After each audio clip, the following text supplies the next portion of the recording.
여러분 안녕하십니까? 오늘 뉴스에는 한때 K-팝의 상징과도 같았던 한 대형 기획사의 추락 얘기로 시작합니다. 20년 넘게 YG 엔터테인먼트를 이끌었던 대표 프로듀서 양현석 씨가 소속 연예인의 연이은 추문으로 모든 직책에서 물러나겠다고 밝혔습니다. BI의 마약 수사를 양 씨가 무마했다는 의혹까지 제기되면서 결국 판단을 내린 것으로 보이는데요. 양현석 씨는 치욕적인 말들이 사실처럼 오가고 있다며 억울함을 호소했지만 사과와 해명이 없는 입장 발표에 비판의 목소리도 나오고 있습니다. 첫 소식은 이동재 기자가 정리했습니다. 양현석 YG 대표 프로듀서가 회사 홈페이지에 모든 직책과 업무를 내려놓는다는 공식 입장문을 낸 건 오늘 오후 4시쯤. 팬 여러분과 임직원에게 미안하다면서도 수치스러운 말들이 무분별하게 이야기되는 상황이 더는 힘들다며 억울함을 드러냈습니다. 그러면서 조사 과정에서 모든 진실이 반드시 밝혀질 것이라고 덧붙였습니다. 2시간 뒤쯤 이번엔 양 씨의 친동생인 양민석 YG 대표가 임직원에 보내는 편지를 통해 대표이사 사임을 알렸습니다.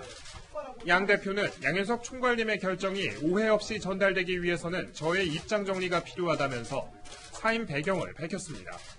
양현석 대표는 1990년대 최고의 인기 그룹 서태지와 아이들 출신. 1996년 회사를 설립해 23년 동안 K-팝을 대표하는 연예기획사를 일궜지만 소속 그룹 아이콘의 멤버 BI의 마약 의혹이 불거진 지 사흘 만에 자리에서 물러나게 되었습니다. YG는 입장문만 공개했을 뿐 언론 접촉은 자제했습니다. 기자분인 것도 알겠는데 자꾸 나가주세요. 네, 안 되시고 나가주세요. 이런 가운데 BI 마약 의혹 전담팀을 꾸린 경찰은 관련 사안을 철저히 수사하겠다며 양 대표에 대한 조사 가능성을 열어뒀습니다. 채널A 뉴스 이동재입니다. 이 BI의 마약 의혹과 양현석 대표의 유착 의혹을 폭로한 이 연습생 출신 한모 씨는 지금 해외에 있습니다. 저희 채널A와의 인터뷰에서 양현석 씨를 겨냥한 추가 폭로를 예고하면서도 무섭다고 표현했습니다. 염정원 기자의 리포트부터 보고 관련 얘기를 좀 더 해보겠습니다. BI 마약 의혹을 처음 폭로한 한모 씨가 사흘 만에 첫 공식 반응을 내놨습니다. 오늘 새벽 자신의 SNS를 통해 자신이 공익신고자라고 시인한 겁니다. 그러면서 핵심 포인트는 YG 엔터테인먼트 양현석 대표 프로듀서의 개입과 협박, 그리고 경찰 유착이라고 주장했습니다. 한 씨는 채널A와의 전화 인터뷰에서 추가 폭로 가능성도 예고했습니다. 저도 밝히고 싶은데 더 커지고 양현석이 잘못했구나가 됐을 때 내가 나와야지. 그러면서도 극도의 경계심을 드러냈습니다. 지금은 제가 무서워서 말 못하고요. 저 진짜 혼나요. 나도 완전 말하고 싶죠. 말할 거면 좀. 한 씨는 3년 전 마약 혐의로 경찰에 체포됐다 풀려난 바로 다음 날 양 대표에게 불려갔던 상황도 폭로했습니다. 한 씨가 경찰에 BI의 마약 혐의를 진술했다고 밝히자 양 대표가 소속 연예인들이 조사받으러 가는 것 자체가 싫다며 너 망하게 하는 건 진짜 쉽다고 말했다는 겁니다. 또 진술을 뒤집으라며 변호사도 붙여주고 살해도 한다고 회유했다고 주장했습니다. 반면 양 대표가 BI에 대한 무고죄가 될 수 있다고 말했더니 한 씨가 겁을 먹고 진술을 번복했다고 해명한 내용도 전해졌습니다. 채널A 뉴스 염정원입니다. 이 문화과학부 이상현 기자와 좀 더 짚어보겠습니다. 이 기자, 이 소속 가수의 마약 의혹이 불거진 지 이틀 만인데 아까 양현석 씨가 발표한 입장문을 보니까 모든 직책을 내려놓겠다는 했지만 뭘 잘못했다는지 이런 구체적인 얘기는 없네요. 네, 맞습니다. 입장문 어디에도 잘못했다라는 말은 없습니다. 대신 수치스럽다, 더 이상은 인내하기가 힘들다면서 자신을 둘러싼 의혹들을 부정하고 있습니다. YG는 유독 소속 연예인들의 마약 연루 사건이 잦아 약국이라는 조롱을 받기도 했고요. 버닉선 사태로 온 국민의 비난을 받아왔지만 책임 있는 입장도 내놓지 않았습니다. 이번 양현석 씨의 사임이 첫 적극적인 조치인 셈인데요. 다만 그동안의 어떤 소통의 노력도 없이 인내심의 한계가 왔다라고 표현한 점을 대중이 받아들일 수 있을지는 의문입니다. 그런데 양현석 씨가 대표이사도 아니잖아요. 그러면 본인이 얘기한 직책을 내려놓겠다는 건 어떤 의미입니까? 네, 양현석 씨의 공식 직함은 총괄 프로듀서입니다. 음반 제작 등의 프로듀싱만을 담당을 하고 있고요. 마케팅 등의 살림은 자신의 동생인 양민석 대표이사에게 맡겨왔는데요. 양현석 씨가 사임을 밝힌 뒤에 동생이 대표이사면 이 사임이 아무 의미 없는 거 아니냐는 비판이 나오자 2시간 뒤 양민석 대표도 사임 의사를 밝혔습니다. 그렇군요. 회사를 이끌던 양씨 형제가 모두 물러나면서 회사 내 여러 가지 의사결정 구조에는 변화가 있을 것으로 예상되는데요. 여전히 두 형제가 최대 주주와 2대 주주인 만큼 어느 정도의 영향력은 미칠 것으로 보입니다. 그렇군요. 이제 마지막 입장 발표에 이제 사과도 없고 해명도 없었다. 그래서 논란이다라는 얘기를 했지만 본인도 이렇게 결정하기까지 많은 고심이 있었을 것 같긴 합니다. 네, 맞습니다. 입장문에도 회한 어린 입장이 좀 담겨 있는데요. 그도 그럴 것이 양현석 씨는 YG의 전신인 현기획을 1996년에 설립을 했고요. 예. 2001년 지금의 이름으로 바꾼 뒤에 빅뱅, 21, 싸이 등 한류의 선봉에 서왔습니다. 지금도 블랙핑크 등 여러 가수들이 승승장구하고 있습니다. 버닝썬 사태가 터지기 전까지만 해도 YG 주식의 시가총액이 8천억 원을 넘어서는 등 명실상부한 국내 3대 연예 기획사로 꼽혀왔습니다. 예. 서티지와 아이들이 해체된 후에 맨손으로 일군 회사라는 점에서 이렇게 떠나는 일이 쉽지는 않았을 걸로 보이는데요. 이번에는 양 씨가 직접 사건 무마에 개입했다는 의혹이 제기되면서 더 버티지 못한 걸로 보입니다. 그러네요. 그러니까 올해 초에 이제 버닝썬 사태부터 이번 이제 마약 의혹까지 마지막으로 터지면서 그런데 경찰이 만약에 이제 BI의 마약 혐의를 재수사한다면 글쎄요, 양현석 씨에 대한 수사도 불가피한 거 아닙니까? 네, 맞습니다. 이번에 BI의 마약 연루 의혹은 YG 소속 가수로는 6번째입니다. 예. 거기에 승리의 버닝썬 게이트까지 많은 사건들이 한 기획사에서 반복돼서 발생하면서 대중들의 신뢰가 떨어져 있는 상태인데요. 경찰이 전담반을 꾸려서 BI의 마약 혐의를 재수사하기로 했습니다. 양현석 씨도 조사 대상이 될 가능성이 있어 보이는데요. YG는 그동안에 사건이 날 때마다 연예인 개인의 일탈 행위로 치부를 했었는데 예. 조직적으로 은폐한 정황이 드러날지도 지켜봐야 할 것 같습니다. 그렇군요. 여기까지 듣겠습니다. 문화과학부 이상행 기자였습니다. 네, 경찰도 이 가수 BI의 마약 혐의를 수사할 기회가 2016년과 2017년 두 번이나 있었습니다. 이 그룹 빅뱅의 멤버 탑의 마약 혐의 수사에 집중하느라 그랬다는 게 경찰의 해명입니다. 계속해서 박건영 기자입니다. 2016년 8월 용인 동부경찰서가 마약 투약 혐의로 한 씨를 조사하고도 가수 BI에 대한 조사는 없이 사건을 종결한 지 7개월 뒤 한 씨는 빅뱅의 멤버 탑 최승현 씨와 대마를 피운 혐의로 서울경찰청 마약수사계에서 조사를 받았습니다. 당시 탑의 마약 혐의 조사를 맡은 마약수사계 소속 경찰관은 1년 전 수사보고서를 보고 한 씨에게 과거 BI와 대마초를 피웠다는 진술을 바꾼 적이 있느냐고 물었지만 한 씨는 지난 일은 말하지 않겠다고 답했고 이후 BI 관련 조사는 진행되지 않았습니다. 과거 수사보고서에 한 씨와 BI가 나눈 SNS 대화 내용까지 첨부돼 있었지만 BI에 대한 수사로는 이어지지 않은 겁니다. 김한빈에 대해서 수사한 내용 이런 게 전혀 없다니까요. 탑의 혐의를 밝히는데 수사력을 모으느라 BI는 살펴보지 못했다는 겁니다. 그 지난 일에 대해서는 얘기하지 않겠다라고 해서 그 내용만 묻고 바로 탑에 대해서 이제 저희들이 질문을 들어갔다니. 결국 경찰이 BI를 조사할 기회를 2번이나 날려버리는 바람에 2년 만에 떠밀리듯 재조사에 나서게 됐다는 비판이 나옵니다. 채널A 뉴스 박건영입니다. 제주도 전남편 살인사건 속보입니다. 고유정이 결국 의붓아들 사망 사건의 피의자로도 지목됐습니다. 현 남편이 고유정을 수사해달라고 고소장을 낸 겁니다. 이은우 기자입니다. 지난 2017년 고유정과 재혼한 현 남편. 전처와 사이에서 낳은 아들이 지난 3월 숨진 이후 현재 고향인 제주도에 머물고 있습니다. 기자들을 만난 남편은 고유정에게 수상한 점이 한두 개가 아니었다고 주장했습니다. 아들이 사망하기 전날 고유정이 건넨 차를 마신 뒤 평소보다 더 빨리 잠에 들었고 아침에 눈을 떠보니 아이가 옆에서 숨져 있었다는 겁니다. 당초 자신의 다리가 아이 몸에 올라가 있었다고 알려진 데 대해선 전혀 사실이 아니라고 부인했습니다. 남편은 또 세 식구가 모이면 늘 한 방에서 잤는데 당시 고유정이 각방을 쓰겠다고 고집했던 점도 의아했다고 덧붙였습니다. 감기 때문이라고 핑계를 댔지만 약을 먹을 정도가 아니었다는 겁니다. 특히 고유정의 아들도 함께 살기로 합의해놓고 이딴 핑계를 대며 합류를 막은 점도 수상하다고 덧붙였습니다. 남편은 처음엔 아내를 의심하지 않았지만 전 남편 사건이 터진 뒤에야 고유정이 아들도 죽였을 수 있다는 생각이 들었다며 지금이라도 철저한 수사를 통해 아들의 억울한 죽음을 밝히고 싶다고 말했습니다. 채널A 뉴스 이윤후입니다. 고유정의 4살배기 의붓아들은 청주에서 3월에 숨졌습니다. 하지만 현 남편은 충북 경찰을 믿을 수 없다며 고소장을 제주지검에 냈습니다. 의붓아들이 숨진 후 3개월 동안 경찰이 허점투성이 수사를 한 겁니다. 이어서 김태형 기자입니다. 고유정의 의붓아들이 숨진 채 발견된 건 지난 3월 2일 오전. 이불에 엎드린 채 코에서는 피를 흘리고 있었습니다. 당시 집에 있던 사람은 고유정과 남편 2사람뿐. 그런데도 경찰은 이들에 대한 대면 조사를 곧바로 하지 않았습니다. 아들 시신에 대한 부검 결과가 안 나왔다는 이유였습니다.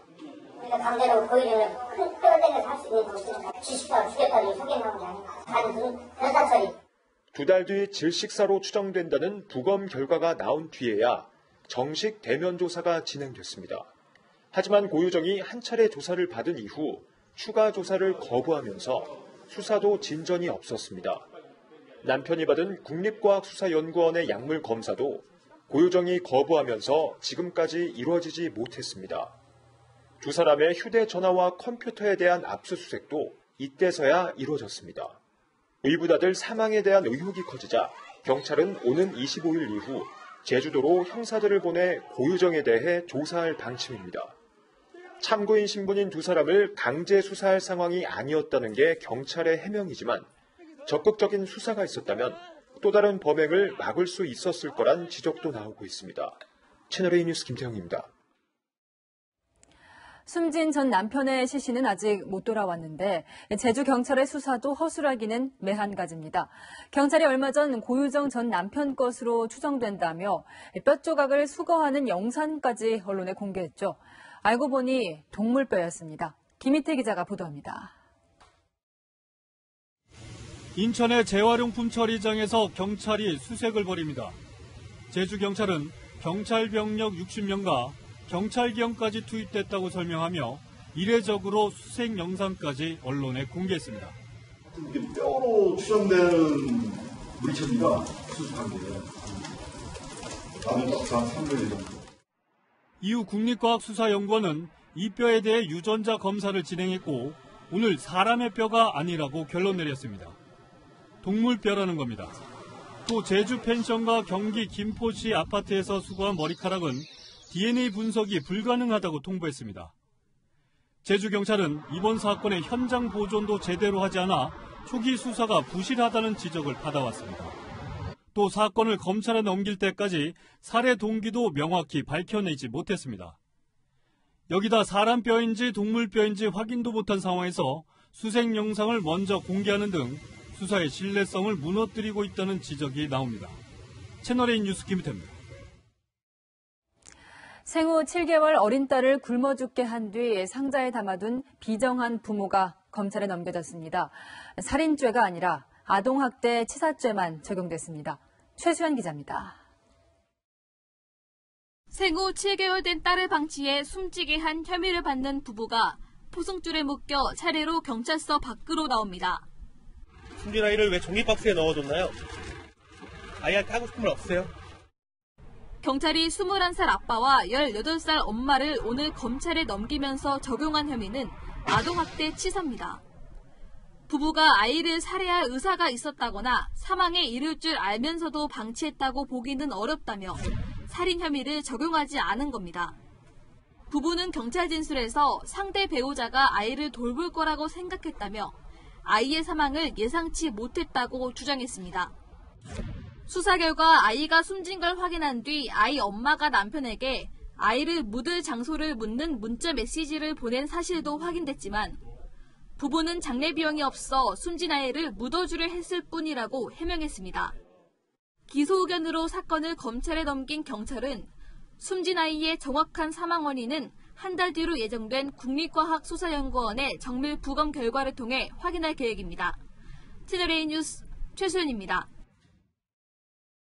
네, 지금부터는 이 새 역사의 한 경기만을 남겨둔 20세 이하 축구 대표팀 소식 차례로 살펴봅니다.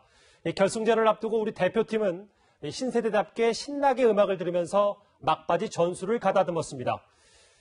반면 우리와는 대조적으로 우크라이나는 자국 언론까지 통제하면서 민감한 모습을 보였습니다. 먼저 폴란드 현지에서 사공성근 기자입니다. 꿀맛 같은 휴식을 취한 대표팀은 결승전을 위한 첫 담금질에 들어갔습니다. 훈련장에는 음악이 흘렀고 선수들의 표정에는 자신감이 가득했습니다. 저희는 지금 우승만 목표로 가고 있기 때문에 그 우승을 국민 여러분들께 보답하면 좋을 것 같아요. 선수들은 체력 훈련과 미니게임으로 감각을 끌어올렸습니다. 정종용 감독은 페널티킥을 함께 차며 분위기를 이끌었습니다.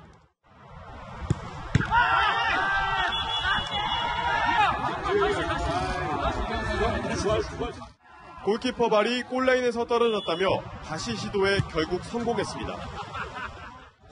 1시간이 넘도록 훈련장에는 웃음소리가 떠나지 않았습니다. 분위기는 진짜 최고조에 올라와 있고 자신감도 그만큼 많이 올라와 있기 때문에 잘 준비만 한다면 결승에는 좋은 경기 할 수 있을 것 같아요. 코치진은 체력 문제도 없을 거라고 확신했습니다. 제가 계획했던 대로 잘 따라와주고 전혀 문제 없을 거라고 확신을 하고 있습니다. 반면 같은 시간 결승 상대인 우크라이나는 바로 옆 구장에서 비장한 분위기로 훈련했습니다. 당초 15분 동안 공개하기로 했으나 비공개로 전환해 자국 언론까지 통제했습니다. 결승전을 앞둔 대표팀의 분위기는 그 어느 때보다 자신감에 차있습니다. 대표팀은 잠시 뒤 마지막 훈련을 통해 우승을 위한 최종 점검에 나섭니다. 우치에서 채널A 뉴스 사공성근입니다. 네, 굳이 시계를 2002년으로 돌리지 않더라도 이 길거리 응원은 우리를 대표하는 하나의 문화로 자리 잡았습니다. 그런데 이 결승전 응원 장소가 광화문 광장이 아닌 상암동에 있는 월드컵 경기장으로 바뀌었습니다. 안전상의 문제라는데 팬들의 실망이 큽니다. 박정서 기자가 취재했습니다.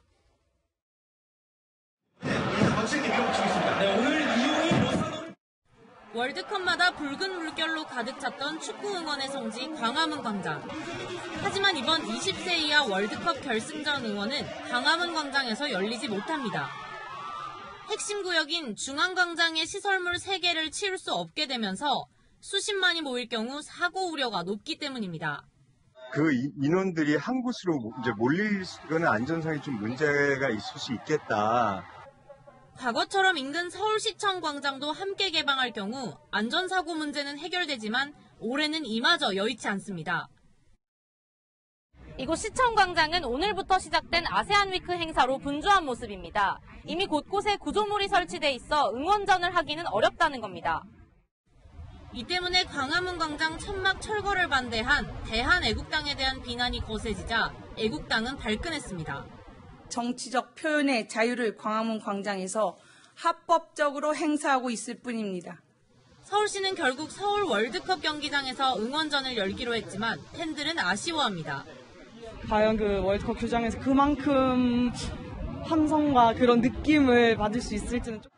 이번 결승전 응원전은 서울을 비롯해 대구 등 전국 곳곳에서 일제히 열려 온 나라를 빨갛게 수놓을 예정입니다. 채널A 뉴스 박정서입니다. 네, 최근 웃을 일 없던 유통업계도 이 축구 특수의 한박 웃음을 짚고 있습니다. 이 비교적 황금 시간대인 주말 새벽 결승전을 앞두고 편의점을 비롯한 업체들이 대대적인 반값 마케팅에 나섰습니다. 계속해서 이현수 기자입니다. 세계 축구에 돌풍을 일으키고 있는 20세 이하 축구대표팀. 전국 곳곳에서 응원전이 예고된 가운데 유통업계도 반짝 특수를 기대하고 있습니다. 경기가 우리 시간으론 주로 새벽에 치러지면서 더 바빠진 곳은 24시간 문을 여는 편의점입니다. 일요일 새벽 1시 결승전을 앞두곤 맥주 8캔들을 묶은 특가 상품도 등장했습니다.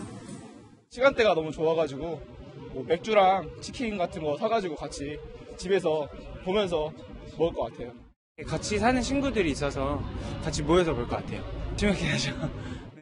에콰도르와의 4강전을 앞뒀던 지난 11일 한 편의점 브랜드의 맥주 매출은 지난해 같은 날보다 75%나 늘었습니다. 같은 날 또 다른 편의점 역시 마른 안주와 육가공유의 매출이 30% 넘게 늘면서 아예 반값 안주 프로모션도 생겼습니다. 새벽 시간이지만 대표팀의 선전 덕에 유통업계가 예상 밖의 특수를 누리고 있습니다. 채널A 뉴스 이현수입니다. 유부남인 상태로 배우 김민희 씨와 연인 사이라고 인정한 홍상수 감독. 아내와의 이혼 소송 1심에서 패소했습니다. 법원의 판단 이유를 성혜란 기자가 정리했습니다. 홍상수 감독은 지난 2016년 11월 아내 A씨를 상대로 이혼 소송을 냈습니다. 이듬해 홍 감독은 22살 연하인 배우 김민희 씨와 연인 관계라고 인정했습니다. 저희 두 사람 사랑하는 사이고요.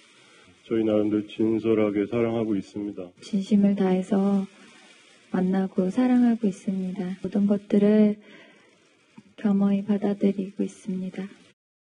서울가정법원은 오늘 홍 감독의 이혼 청구를 받아들이지 않았습니다. 결혼 생활 파탄의 책임이 큰 배우자는 이혼을 요구할 자격이 없다는 겁니다. 재판부는 홍 감독이 아내와 자녀의 고통을 충분히 배려하지 않았다고 밝혔습니다. 쌍방에 어떤 귀책이 있는지를 따지는 게 무의미할 정도로 됐다거나 하는 특별한 사정이 없다고 판단을 했기 때문에 원고의 이혼 청구를 기각하였습니다. 지난 1985년 결혼해 딸 1명을 둔 홍 감독 부부는 오늘 법정에 나오지 않았습니다. 홍 감독과 김 씨는 지난 2015년 영화 지금은 맞고 그때는 틀리다로 호흡을 맞추면서 연인 사이로 발전했습니다. 홍 감독은 항소 여부를 고심할 것으로 보입니다. 채널A 뉴스 성혜란입니다. 마약 투약 혐의로 구속된 박유천 씨가 첫 재판에 출석했습니다. 잘못을 인정한다며 오열했습니다. 신선미 기자입니다. 마약 투약 혐의로 구속된 박유천 씨가 첫 재판에 출석했습니다. 수의 차림으로 법정에 선 박 씨는 지난해 9월부터 올해 3월까지 6번에 걸쳐 필로폰을 투약한 혐의를 모두 인정했습니다. 박 씨 측은 초반에 거짓 기자회견으로 잘못을 회피했지만 이후 잘못을 모두 인정하고 반성하고 있다며 선처를 호소했습니다. 지난 2016년 성폭행 고소 사건에 연루돼 연예인 이미지에 치명상을 입었고 황하나 씨와의 파혼으로 정상적으로 살 수 없어 마약에 손을 댔다고 설명하기도 했습니다. 재판 내내 고개를 숙이던 박 씨는 최후 진술에서 큰 죄를 지었고 평생 죄송한 마음을 갖겠다며 오열하기도 했습니다. 박 씨가 모든 혐의를 인정해 더 이상 재판을 열 필요가 없게 되자 검찰은 곧바로 징역 1년 6개월을 구형했습니다.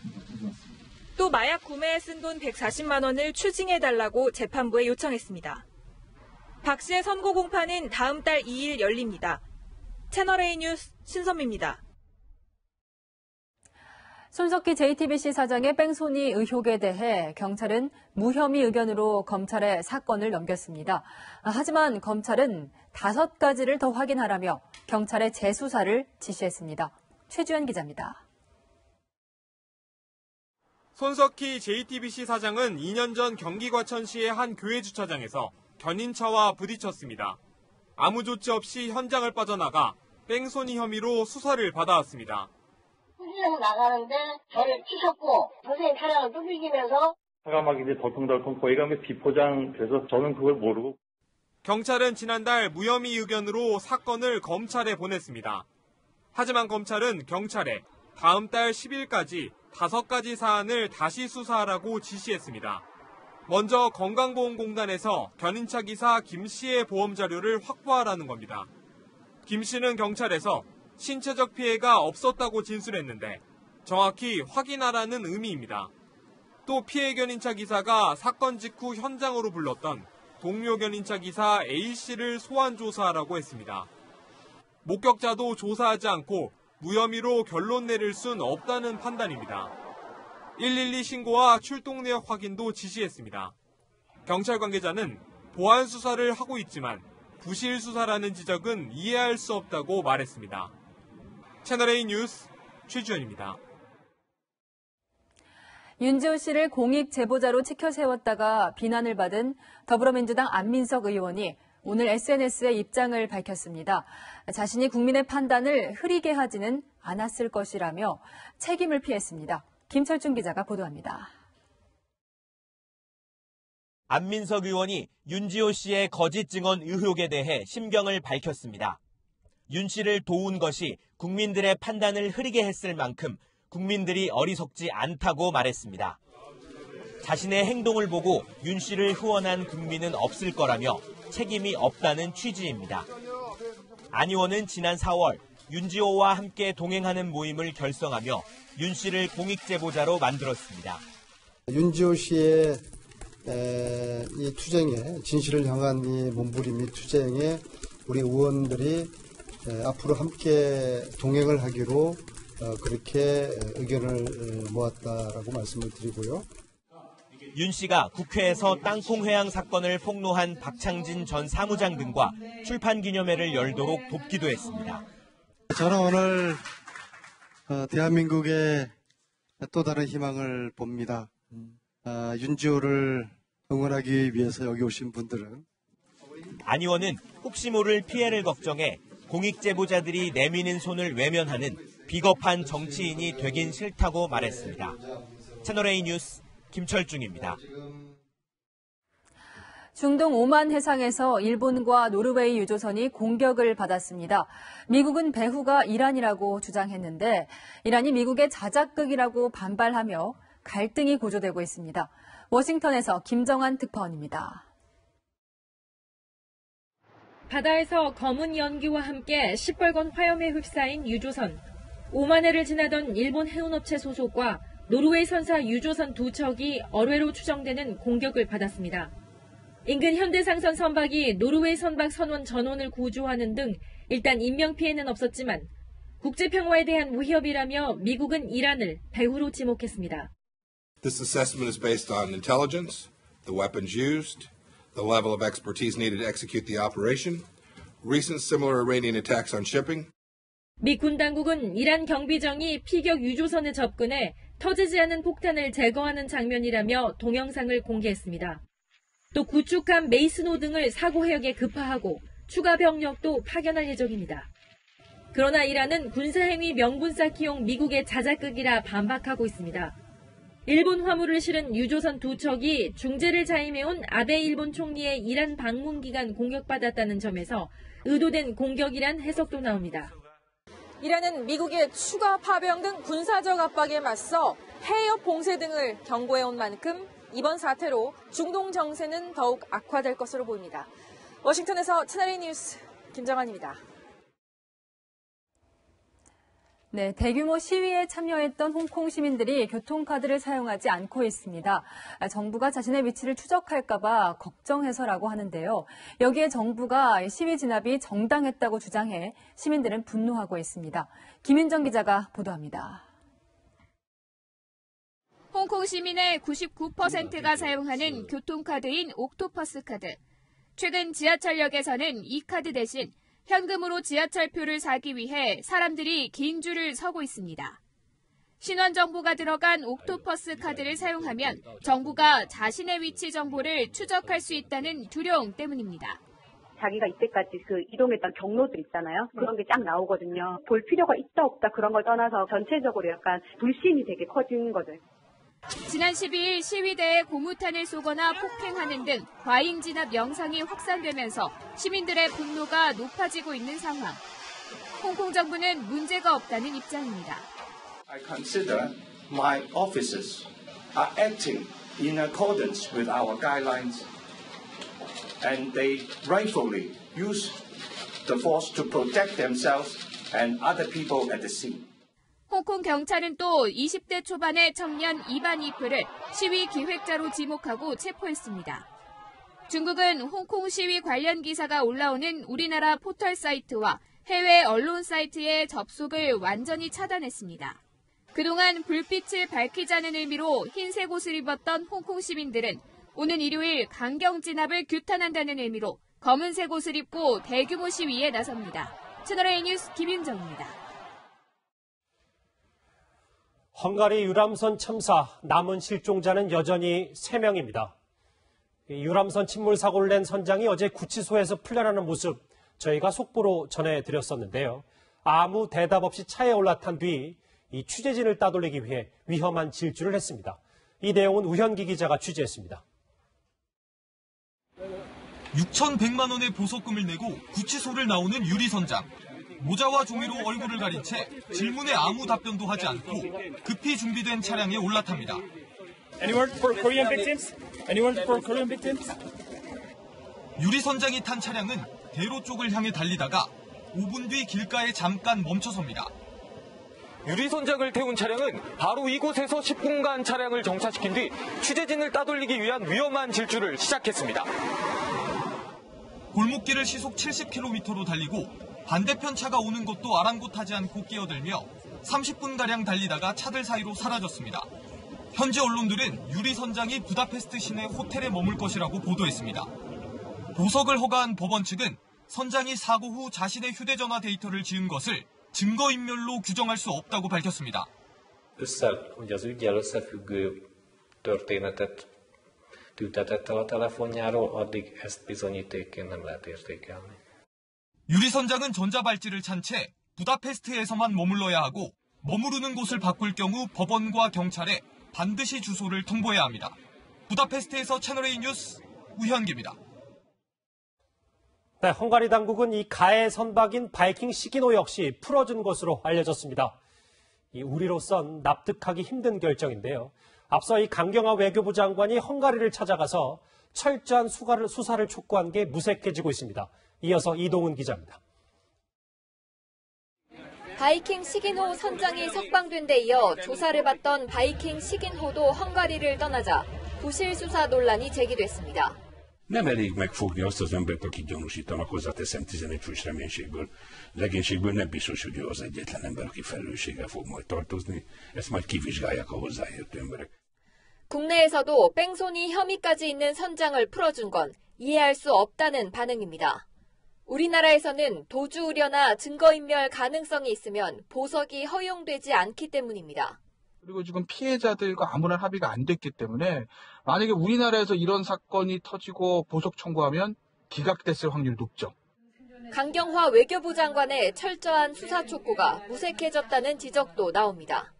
수사가 진행이 되고 있는데 그 결과에 따라서 그 철저한 책임 규명 이런 부분이 좀 강조돼야 될 것 같습니다.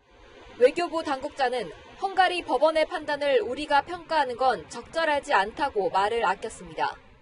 논란을 의식한 듯 헝가리 검찰도 해명에 나섰습니다. Hogy bűnöse vagy nem, de ez teljesen független attól, hogy most ő le van-e tartóztatva vagy nem, mivel Magyarországon mindenkinek joga van szabadlábon védekezni. 헝가리는 불구속 수사를 원칙으로 해 보석 조건이 덜 엄격한 것으로 전해졌습니다. 채널A 뉴스 이동훈입니다. 시민 2천여 명의 배웅 속에서 김대중 전 대통령의 부인 이희호 여사의 사회장 추모식이 엄수됐습니다. 남편 곁에 영원히 잠들기 전 50년 넘게 지냈던 봉교동 사저와도 마지막 인사를 나눴습니다. 보도에 최선 기자입니다. 이희호 여사의 운구 행렬이 고인이 52년간 다녔던 신촌 창천교회로 들어섭니다. 장례 예배가 추모객들의 눈물 속에 거행됐습니다.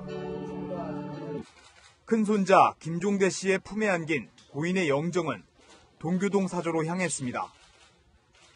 김대중 전 대통령 부부가 50년 넘게 살아온 곳입니다.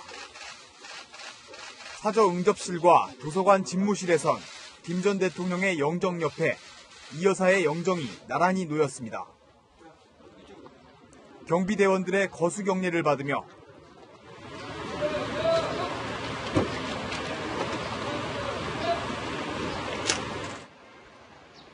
사저를 영원히 떠났습니다. 국립현충원에서 엄수된 이 여사의 사회장 추모식에는 정관계 인사와 시민 2천여 명이 참석해 고인을 애도했습니다. 그곳은 고문도 없고 투옥도 없을 것입니다. 연금도 없고 망명도 없을 것입니다. 납치도 없고 사형선고도 없을 것입니다. 김정은 북한 국무위원장이 보낸 조의문도 낭독됐습니다. 헌신과 노력은 사조 통일과 평화 번영의 길로 나아가고 있는 현 남북 관계의 흐름에 소중한 밑거름이 되고 있으며 김대중 전 대통령의 영원한 정치 동반자이자 여성 인권에 헌신했던 이희호 여사는 남편 곁에서 영면에 들었습니다. 채널A 뉴스 최선입니다. 예, 북유럽을 방문 중인 문재인 대통령이 계속해서 이번 달 남북 정상회담 가능성을 언급하고 있습니다. 보름 정도 남았는데 북한은 여전히 답이 없습니다. 판문점에 온 김여정에게도 6월 회담 필요성을 전달한 것으로 알려졌습니다. 스톡홀름에서 손영일 기자입니다. 문재인 대통령은 스웨덴 의회 연설 20분 동안 대화라는 단어를 18번이나 사용했습니다. 국제사회의 신뢰를 얻을 때까지 양자 대화와 다자 대화를 가리지 않고 국제사회와 대화를 계속해야 합니다. 북한을 향해서는 비핵화 이행을 촉구했습니다. 북한은 완전한 핵폐기와 평화체제 구축 의지를 국제사회에 실질적으로 보여줘야 합니다. 그러면서 4차 남북 정상회담의 6월 개최 가능성도 언급하고 있습니다. 이달 말 트럼프 대통령 방한 전에 김정은 위원장 의중을 파악해 중재자 역할을 하겠다는 구상입니다. 이희호 여사 조화 전달차 판문점에 온 김여정에게도 6월 회담 필요성을 전달했습니다. 김여정 후보자는 위원장님께 상세히 보고를 드리겠습니다. 라고 하는데 아주 단호하게 그렇게 얘기를 하더라고요. 그동안 청와대는 다양한 채널을 통해 6월 남북 정상회담 개최를 타진했지만 김 위원장은 답을 주지 않고 있습니다. 문 대통령은 한미 정상회담에 앞서 이달 말 오사카에서 열리는 G20 정상회의에 참석합니다. 6월 회담 개최를 위해서는 10여일 정도밖에 남지 않은 건데 그래도 청와대는 회담 개최를 기대하고 있습니다. 스웨덴 스톡홀름에서 채널A 뉴스 손영일입니다. 더불어민주당과 정부가 이장과 통장의 기본수당을 인상한다고 발표했죠. 자유한국당과 바른미래당은 자신들이 먼저 추진한 정책이라고 발끈했습니다. 각 당이 이렇게 원조를 주장하는 이유 무엇일지 박민우 기자가 짚어드립니다. 바른미래당은 자신들이 이 통장 처우 개선을 추진한 원조라고 주장했습니다. 기본수당을 월 30만 원으로 인상한 건 지난 대선 당시 안철수 후보의 공약이었다는 겁니다. 이 통장의 근본적 처우 개선을 위한 법안을 발의하는 등 지속적으로 노력해왔습니다. 자유한국당도 원조를 주장하고 나섰습니다. 저희 당이 법안을 내고 또 저희가 제일 먼저 이 문제점을 지적을 하고 했던 일인데 한국당은 기본수당을 월 40만 원으로 올리고 인상분을 국비로 지원하는 방안을 추진했지만 지난해 기획재정부의 반대로 무산됐습니다. 야당의 가로채기 지적에 대해 김부겸 더불어민주당 의원은 가로챘다기보다 제1야당이 안 나오니 할 수 없었을 것이라며 오히려 한국당의 장외투쟁을 비판했습니다. 각 정당이 원조를 주장하고 나선 데는 총선에서 이 통장의 영향력 때문입니다. 이 통장이 그 지역의 민심을 상당 부분 전달하는 역할을 하고 있는 거거든요. 한 숟가락을 얹으면서 우리도 과거에 그렇게 했다. 우리도 잊지 말라. 총선용 선심 정책이란 비판에 자유로울 수 있는 정당이 많지 않다는 지적이 나옵니다. 채널A 뉴스 박민우입니다. 양수 발전소, 밤에 남는 전기를 이용해 물을 끌어올렸다가 낮에는 내려보내면서 전기를 만드는 발전소입니다. 현재 전국 7곳에 이 양수 발전소가 있는데 3곳을 더 늘립니다. 김남준 기자입니다. 폭염으로 냉방기기 사용이 급증했던 지난해 여름. 예비전력이 비상경보 발령 수준까지 떨어졌습니다. 심한 폭염이 지속되면서 정확한 전력 수요 예측에 어려움이 있었던 것이 사실입니다. 이런 비상 상황에 대비하기 위해 한국수력원자력이 충북 영동, 강원 홍천, 경기 포천에 양수발전소 3기를 건설하기로 했습니다. 최종 후보지까지 올랐던 경북 봉화는 탈락했습니다. 양수발전소란 전력 사용이 적은 저녁에 남는 전기를 이용해 하부댐의 물을 상부댐으로 올려놓은 뒤 전력 사용이 몰리는 낮 시간에 전기를 만드는 일종의 비상발전소입니다. 3분 내로 전력 생산이 가능해 대정전, 블랙아웃을 막는 최후의 보루로 불립니다. 이번에 건설되는 양수발전소 3기는 신규 원전 1기의 발전량과 비슷한 수준으로 건설과 토지 보상 등에 한 곳당 1조 원이 투입될 예정입니다. 여기에 7,000명가량 고용 유발 효과까지 예상돼 유치에 성공한 지자체들은 지역 발전의 기회가 될 것으로 보고 있습니다. 이번 신규 양수발전소는 2029년에서 2031년 사이 완공될 예정입니다. 채널A 뉴스 김남준입니다.